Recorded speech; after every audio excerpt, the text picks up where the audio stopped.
جنہوں نے میرے سامنے سر اٹھائے، میں نے ان کی گردن کے سریے مروڑنے کے اندر منٹ نہیں لگایا۔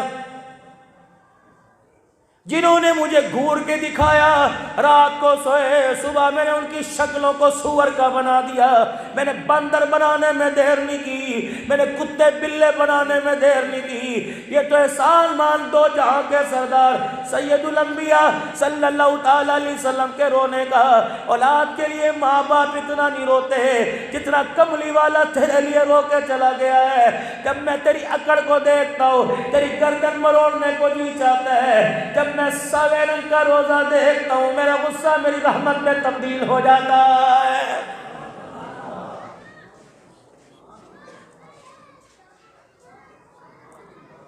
دو پیسوں پر اپنے ایمان کا سودا کرنے والے، تھوڑے سے وزن کے اوپر اپنے ایمان کو بیچنے والے، تجھے اندازہ ہی نہیں میں نے تجھے کتنا اونچا مقام دیا، تیرا شان میں نے کتنا بڑا بنایا، تیرا مقام میں نے کتنا اونچا بنایا۔ میں نے تجھے ساری امتوں کا سردار بنایا، میں نے تجھے اپنا نائب بنایا، میں نے تجھے اپنا خلیفہ بنایا، نبی کی نیابت کا تاج میں نے تیرے سر کے اوپر سجایا۔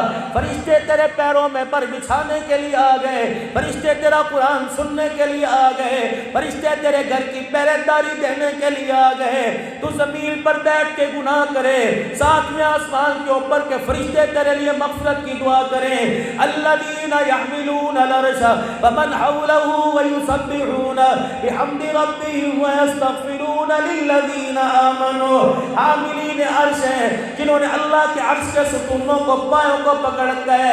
اے میرا بندہ، جب راتیں تو کالی کرتا ہے، حاملین عرش رو رو کے میرے دربار میں تیری طرف سے معافی مانگنے لگ جاتے ہیں۔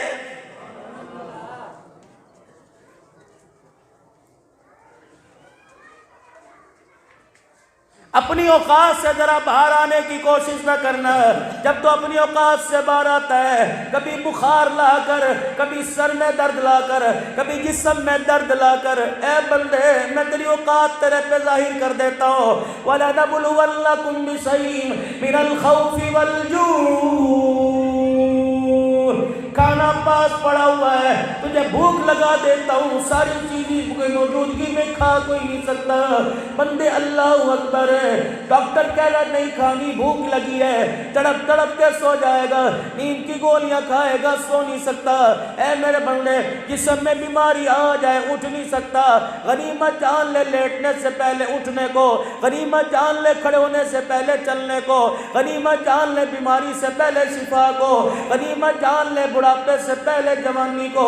او بندے، جب میں نے ٹھوک کے اس کو توڑ پھوڑ کے اپنے عذاب کے ہتھوڑے مار مار کے جب میں نے بستر پہ ڈال دیا، اتنا آباد کر دوں گا، اتنا معذور کر دوں گا، اتنا نکمہ کر دوں گا، اتنا تجھے بے بس کر دوں گا، سامنے پانی کا گلاس پڑا ہوگا، میں تجھے ہاتھ میں پکڑنے کی بھی اجازت نہیں دوں گا۔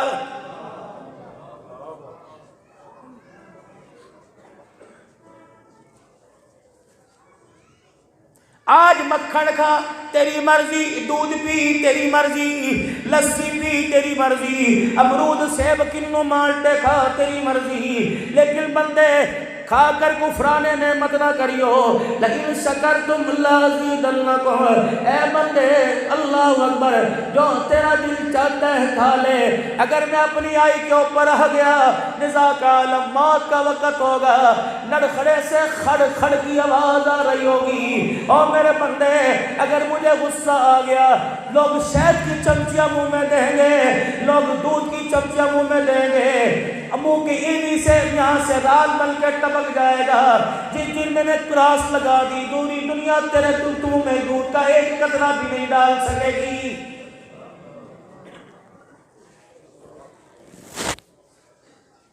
جس دن میرے حلال پر حرام لے کے آئے گا، الہ العالمین، میں اس قوم کو کیسے سمجھاؤں، میں لوگوں کو کیسے بتاؤں؟ اللہ حلال چیزیں کھانے کو کہہ رہا ہے، حرام چیزوں سے منع کر رہا ہے۔ انما الخمر والمیسر والانصاب والازلام رجس من عمل الشیطان۔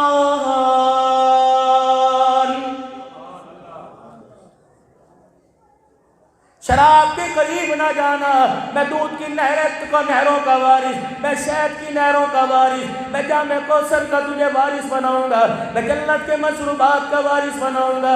اگر تو شراب پیے گا، میرے امر کے خلاف کرے گا۔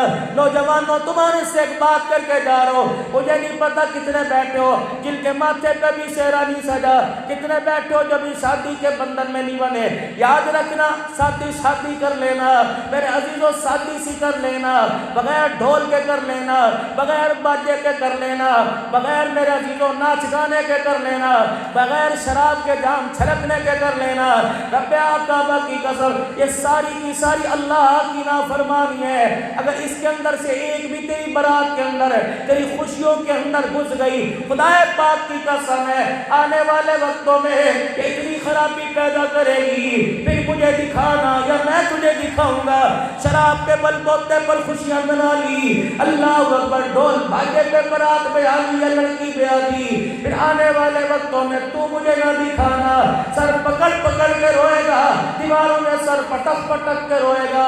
خدا کی قسم، رسول اللہ صلی اللہ علیہ وسلم کی مرضی کے خلاف خوشی کرے گا، تیری گود کے اندر کتا بلا تو آئے گا، عبدالقادر جیلانی تیرے گھر میں کوئی نہیں آئے گا۔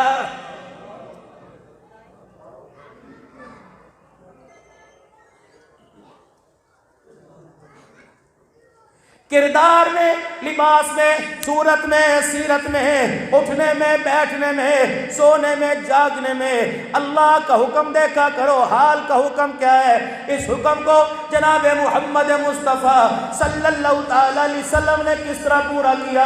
احد کا میدان ہے، سرور دو عالم صلی اللہ تعالی علیہ وسلم کی پھپھی جان ہے، پتہ لگا سگے بھائی کو اللہ غنی احد کے میدان میں شہید کر دیا گیا، ہاتھ پیر علیحدہ کر دیے گئے، انگلیوں کے پورے علیحدہ کر دیے گئے، زبان کاٹ دی گئی، آنکھیں نکال دی گئی، کان کاٹ دیے گئے، کلیجہ باہر نکال دیا گیا، دل باہر نکال کے رکھ دیا، کم سے کم 11 سے 14 ٹکڑے کر دیے گئے۔ اللہ اکبر، بے صبری بے تاب ہو کر یہ بہن اپنے بھائی کی میت کو دیکھنے کے لیے آئی، اور لوگوں ماتم کرنے نہیں آئی تھی، منہ کو تو پھیرنے نہیں آئی تھی، اپنے سینہ گوبی کرنے نہیں آئی تھی، سینے پر ہاتھ مار کے شور کرنے نہیں آئی تھی، بلکہ بکل اپنے چہرے پر ڈال کر پردہ کر کر اللہ اکبر چادر لے کے آئی تھی۔ اس انداز میں میں اپنے بھائی کے ٹکڑوں کی گٹھڑی بناؤں گی۔ سرکار کو پتہ لگا، آپ نے فرمایا عورت حوصلے میں نازک ہوا کرتی ہے، ٹھیک ہے میری پھپھی کیوں نہ ہو، زبیر جی اللہ کے نبی جلدی جا اپنی ماں کو جا کے روک دے، اور فرمایا جس حالت میں کھڑی ہو جا، خبردار تجھے ہلنے کی اجازت نہیں۔ یہ دوڑے دوڑے گئے، اللہ اکبر، امی کہاں جا رہی ہے؟ سینے پہ مکہ مارا، کہ تجھے پتہ نہیں اللہ غنی تیرے مامے کا کیا حال ہو گیا؟ میں خدا کے پیغمبر کے چچے کو دیکھنے جا رہی ہوں۔ جب اگلا قدم فضا میں اٹھایا، کان میں کہہ دیا، انہوں نے کہا خبردار ہلنے کی اجازت نہیں۔ پتہ ہے اور لوگوں، 1400 سال پہلے کے تابعدار میں آپ کو دکھا دوں، ایک پیر زمین کے اوپر دوسرا ہوا میں ہے۔ جب کھڑے کھڑے بیٹے نے دیکھا، چیخ مار کے رونے لگا کہ اماں پیر کیوں نہیں رکھتی؟ کہ تجھے پتہ نہیں، انہوں نے کہا ہلنے کی اجازت نہیں ہے۔ یہ اس وقت حکم میرے کان میں پڑا جس وقت ایک پیر زمین میں دوسرا ہوا میں تھا۔ جا ان سے پوچھ گیا، پھپھی کہہ رہی ہے اتنی تو اجازت دے دو میں اپنا پیر زمین کے اوپر رکھ سکوں۔